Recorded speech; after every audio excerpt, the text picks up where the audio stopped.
والله پاکینامه فرید بلوچان شهرستان فراوان نسیم در حضور استاد عبدالوهاب دهواری که ساز تنظیم بوده توسط شاگرد استاد و استادی تیز سکن مارا از نظر آواز از نظر تنظیم ساز چونکایی کو باوجود که پوس هم پوس پسه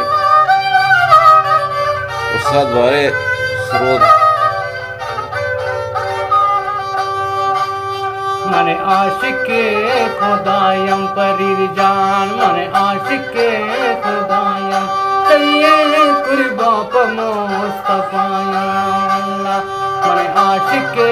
خدایم فرید جان من عاشق خدایم سید قربا پا مصطفیٰ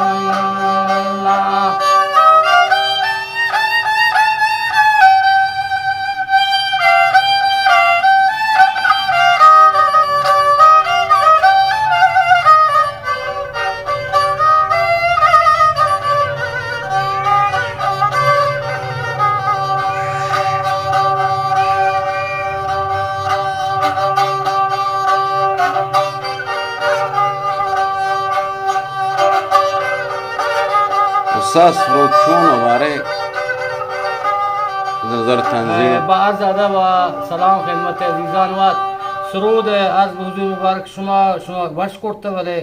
فقط همین اگه پوسی مثلا سیدی و آهوگی و چین بوده بهتر تو با وجود پوسیشا ماشاءالله وش سرود لازم ما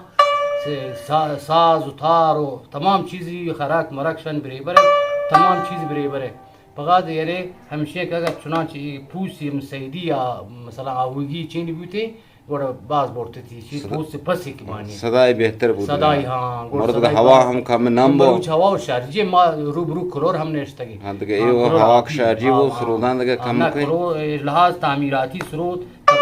लहाज मन अब्दुलवाहिद देवारी वश सदाई शिटिप की जबान शरूती के मसला शहम खानी मुशंती लापसीवन तमाम वश मेरे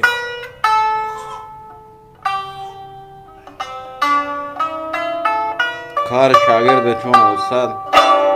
کار و بی‌نظیر ماشاءالله کار شما استاد پایه بوده دیگه پایه نه استاد دیگه ما یعنی واقعا خوشحالم که خداوند تبارک تعالی می چیزی که ما را هست همیشه ما